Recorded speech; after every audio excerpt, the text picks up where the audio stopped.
नमस्कार मित्रों, कैसे हैं आप। आज मैं आपके समक्ष कविवर बिहारी लाल के दो दोहे लेकर प्रस्तुत हुआ हूँ। मेरे पास भारत के विभिन्न प्रांतों से मध्य प्रदेश, छत्तीसगढ़, बिहार और आसाम, 4 तो नाम मुझे याद हैं। यहाँ के विद्यार्थियों ने, स्नातक कक्षा के विद्यार्थियों ने मेरे पास बिहारी के दोहों की सूची भेजी कि आप, आज मैंने बिहारी के 2 दोहे लिए हैं, क्योंकि बिहारी के 10-15 दोहे एक दिन पढ़ाना संभव नहीं है। जिस व्यक्ति ने गागर में सागर भरा हो, उस सागर को बाहर निकालना इतने अल्प समय में संभव नहीं होता। आज मैंने 2 दोहे लिए, अगले वीडियो में अगले 2 दोहे। आइए आज के दोहे की बात करते हैं। पहला दोहा है, या अनुरागी चित्त की गति समझे नहीं कोय, और ज्यों ज्यों बूढ़े श्याम रंग त्यों त्यों उज्जवल हुए। साथियों, बिहारी रीतिकालीन कवि हैं। रीतिकाल के कवि बिहारी सतसई एकमात्र उनका वो ग्रंथ है जिसकी वजह से बिहारी हिंदी साहित्य में इतने छा गए कि अंत में कहा गया बिहारी ने गागर में सागर भर दिया है। एक एक दोहे में एक एक अद्भुत पुस्तक की रचना की जा सकती है, एक एक निबंध लिखा जा सकता है। बिहारी का एक एक दोहा देखन में छोटे लगे, घाव करें गंभीर। सतसैया के दोहरे ज्यों नाविक के तीर कहा गया। आज जब दोहा देखते हैं, या अनुरागी चित्त की गति समझे नहीं कोय। पहली बात बता दें आपको, बिहारी रीतिकाल की ब्रजभाषा थी और ब्रजभाषा में पारंगत थे, इसलिए पहली बात ब्रजभाषा का प्रयोग हुआ है। आप अपने में लिखने में इस बात का बड़े ढंग से ध्यान रखेंगे। ब्रजभाषा, आप खाली ब्रजभाषा नहीं लिखेंगे, ब्रजभाषा के मधुरता विद्यमान है, ब्रजभाषा का सफल प्रयोग हुआ है, कविता में ब्रजभाषा के सौंदर्य झलकता है, आदि आदि। तो पहली बात, ब्रजभाषा क्या, किसका प्रसंग क्या है। या अनुरागी चित्त की, अनुरागी या इस या जिस। अनुरागी शब्द में 2 अर्थ हैं। एक अर्थ तो अनुरागी कहते हैं प्रेम को, प्रेमी, अनुरागी माने प्रेमी, और एक अनुरागी, रागी कहते हैं रंगने को, जो प्रेम के रंग में या जो रंगने की इच्छा रखता हो। अनुरागी, अनु शब्द जो है हमारे यहाँ पीछे पीछे चलने के लिए आता है ना, आपने पढ़ा होगा ना। अनुज शब्द, अनुज माने छोटा, अनु माने पीछे, जा माने जन्म लेने वाला, जहां अनु अनुगामी, अनुचर। तो उसी प्रकार अनुरागी, रागी लगाओ, रंग, रंगे जाना, अनु जिसके हमेशा इच्छा हो कि मुझे रंग दिया जाए, मुझे रंग दिया जाए। तो एक अर्थ तो होता है प्रेमी और एक रंगने की इच्छा रखने वाला। अब एक शब्द के कई अर्थ निकल आए, एक शब्द के होते हैं बहुअर्थन को ज्ञान, श्लेष कहते हैं ताही को भूषण सुकवि सुजान, इसलिए यहां पर श्लेष अलंकार भी हो गया। ध्यान रखिएगा, अलंकार में पहला अलंकार मैंने आपको बता दिया, श्लेष होगा। कहां पर श्लेष हुआ पहला, और पहला श्लेष हुआ आपके लिए अनुरागी।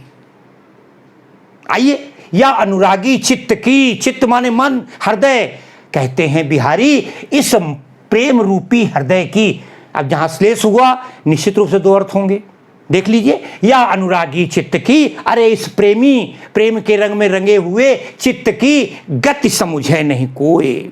साथियों, गति समझे नहीं कोय, चित्त की गति कौन समझ सकता है, मन की गति कौन समझ सकता है। महाभारत के भीषण युद्ध में अर्जुन हार गए थे, बोले महाराज मैं युद्ध नहीं लड़ूंगा, ये मन बड़ा चंचल है। हम प्रचंड वायु को रोक सकते हैं, मन को नहीं रोक सकते। कबीर कहते हैं मन के हारे हार है, मन के जीते जीत। मन 5 के बस परा, मन के बस नहीं 5, इतना चंचल है, इतनी भागता। तो कहते गति समझे नहीं कोय, इसकी गति को, इसकी स्थिति को, इस प्रेमी हृदय की स्थिति को, मन को कोई समझ नहीं सकता। क्यों नहीं समझ सकता, बोले ज्यों ज्यों डूबे श्याम रंग। साथियों, दूसरा श्लेष आता है श्याम रंग पर। एक श्याम का रंग कृष्ण के रंग में रंगना, और एक श्याम माने काला, काले रंग। अर्थ बताऊंगा, बिल्कुल घबराएंगे नहीं आप। श्याम का रंग कृष्ण के रंग में, कृष्ण की भक्ति में ज्यों ज्यों डूबे श्याम रंग। इस मन की स्थिति ये है कि इसको सीधा सीधा अर्थ देखते हैं, फिर उसके बाद आते हैं त्यों त्यों उज्ज्वल होए। अब देखें ज्यों ज्यों, और अब यहां पर आ गया श्लेष अलंकार, और श्लेष अलंकार के बाद आइए त्यों त्यों उज्ज्वल होए। त्यों त्यों पुनरुक्ति प्रकाश अलंकार, ध्यान देखिएगा। पुनरुक्ति प्रकाश, पुनरुक्ति प्रकाश हो गया। अभी इतना नहीं हुआ, ज्यों ज्यों डूबे श्याम रंग। अरे ज्यों ज्यों ये काले रंग में डूबता है त्यों त्यों उज्जवल होए।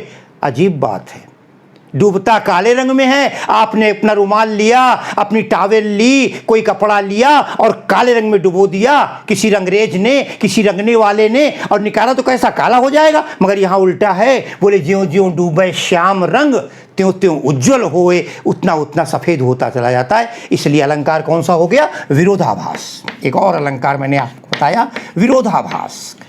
तीसरा अलंकार, ठीक है ना, या अनुरागी चित्त की गति समझे नहीं कोई, ज्यों ज्यों डूबे श्याम रंग त्यों त्यों उज्जवल हो। अब आइए अर्थ देखते हैं। बिहारी कहते हैं, इस प्रेमी हृदय की गति को कोई नहीं जानता, क्योंकि इसकी विशेषता है ये ज्यों ज्यों सांवले रंग में डूबता जाता है, काले रंग में डूबता जाता है, त्यों त्यों उज्जवल होता जाता है। श्वेत, अब आप कहें कैसे?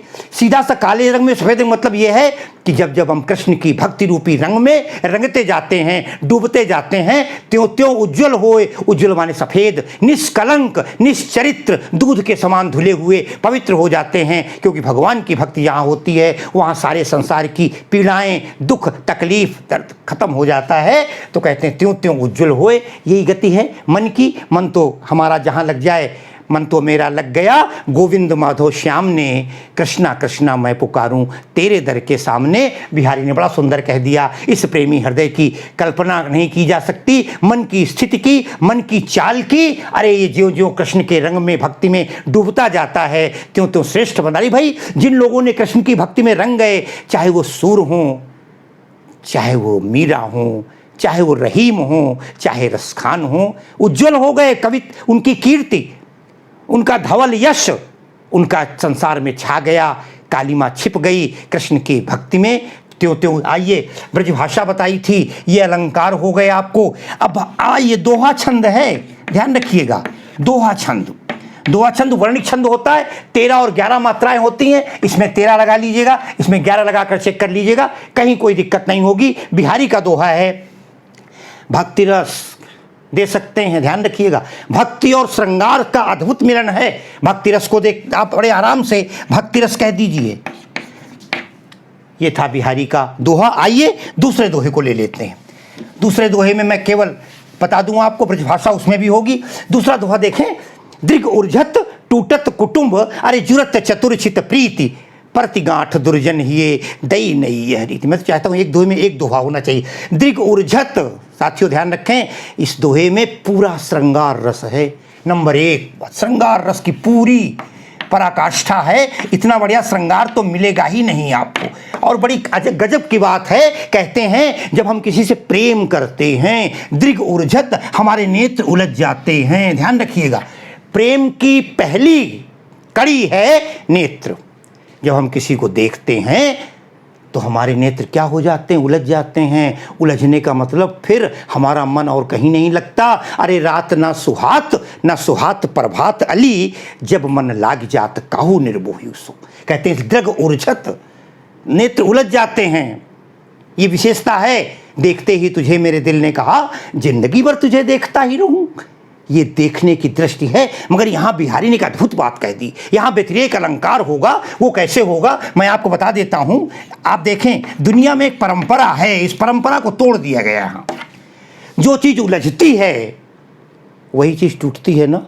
अरे सीधी सी बात है, किसी ऊन का, किसी धागे का गोला है, पतंग उड़ाने वाला हो या स्वेटर बिनने वाला हो। आजकल स्वेटर बिनने में गोले कम दिखाई देते हैं। वो अगर उलझ जाए तो फिर धागे को तोड़ना पड़ता है। जब तोड़ते जो चीज़ उलझेगी वही चीज़ टूटेगी ना, और जो टूटेगी उसी में गांठ पड़ेगी। रहीम का दोहा था ना, रहीमन धागा प्रेम को मत तोड़े उचटकाए। मत तोड़ना, क्योंकि टूटे ते फिर ना जुरे, और जुरे गांठ पड़ जाए, गांठ कहाँ पड़ेगी? उसी धागे में पड़ेगी। मगर प्रेम का रास्ता एक ऐसा रास्ता है, एक ऐसा विचित्र रास्ता है, प्रेम को पंथ कराल महा तलवार की धार पे धावनो है। यहाँ बड़ा उल्टा हो रहा है, ध्यान दीजिएगा जरा। उपमान को दबा दिया गया, उपमेय को आगे ला दिया गया, व्यतिरेक अलंकार सामने आता है। दृग उर्झत, अरे नेत्र तो उलझ जाते हैं। मैंने कोई बचपन में एक शायरी सुनी थी, तपन सूरज में होती है, तड़फना जमी को पड़ता है, मोहब्बत आँख करती है, तड़फना दिल को पड़ता है। हम किसी को देख के चले आते हैं और फिर दिल में पीड़ा होती है, दर्द होता है, असहनीय स्नेह की ललक पाने की लालसा होती है। दृग प्रेम के रास्ते में है क्या? दृग उर्झत, उलझते तो नेत्र हैं। टूटना भी नेत्रों को चाहिए, मगर टूटते नेत्र नहीं है। फिर क्या होता है? दृग उर्झत, अरे टूटत कुटुंब, कुटुंब कहते हैं परिवार को। परिवार टूट जाता है। आप कहेंगे कैसे? जब हम प्रेम करते हैं किसी को, तब हम कहते हैं हम शादी करना चाहते हैं, और जब शादी की परमिशन नहीं मिलती, अनुमति नहीं मिलती, नाना प्रकार के प्रलोभन दिए जाते हैं। इसके बाद भी हर पिक्चर में देखते हो ना, नायक और नायिका प्रेम तो करने लगते हैं, मगर या तो लड़के का पिता या लड़की का पिता जब एग्री नहीं होता, स्वीकार नहीं करता, तो कभी कभी दोनों भाग जाया करते हैं। अपने आप लड़ाइयाँ हो जाती हैं, अलग विवाह कर, आजकल तो लोग स्वेच्छा से कोर्ट मैरिज कर लिया करते हैं, तो परिवार टूट जाते हैं। दृग उर्झत, उलझे नेत्र, और टूटा क्या? परिवार टूट गया। लड़का कहता है मैं तो शादी करूंगा और करके अलग रहूंगा, लेकर टूट उलझा क्या? नेत्र, नेत्रों ने काम शुरू किया, और टूटा क्या? परिवार टूट गया। दृग उर्झत टूटत कुटुंब, और क्या हुआ? जो चीज टूटेगी वही तो जुड़ेगी ना, मगर यहां उल्टा है। दृग उर्झत टूटत कुटुंब, अरे जुरत, जुड़ा क्या? जुरत का मतलब जुड़ना। चतुरचित प्रीति, चतुरचित, जो दो चतुर चितेरे हैं, जो नायक और नायिका हैं, जो प्रेमी और प्रेमिका हैं, चतुरचित, उनके चतुर बड़े चालाक मन जो हैं, उनका जो प्रेम है वो जुड़ गया आपस में। जुरत चतुरचित, दोनों का प्रेम एक हो गया। जब विवाह हो गया, पति पत्नी हो गए, तो दोनों का प्रेम एक हो गया। परिवार बिलग हो गए, परिवार टूट गए। तमाम हमारे फेसबुक में हमारे तमाम मित्र लिखा करते हैं, पिताजी राजी नहीं हो रहे थे, मैंने अलग शादी कर ली है, आदि आदि बातें। तो जुरत, तो हुआ क्या? उलझा तो उलझे नेत्र, टूटा परिवार, और जुड़े दो लोगों के दिल, हृदय। और फिर हुआ क्या? जो चीज़ जुड़ेगी, गांठ भी वहीं पड़नी चाहिए सांसारिक नियम के अनुसार, लेकिन ऐसा नहीं हुआ। क्योंकि रहीम भी कहते हैं ना वहाँ कि जुड़े गांठ पड़ जाए, लेकिन गांठ कहीं और पड़ रही है। अजीब बात है। सोचिए ना, गैस कहीं जल रही है, चाय कहीं बन रही है, खड़ा कोई कहीं है, चीनी अलग पड़ रही है। बड़ा उल्टा सीधा प्रेम का मार्ग है। कहते हैं परति गांठ, गांठ कहाँ पड़ी? पता है कहाँ पड़ी गांठ? देख लीजिए, दुर्जन हिये, दुर्जन हिये।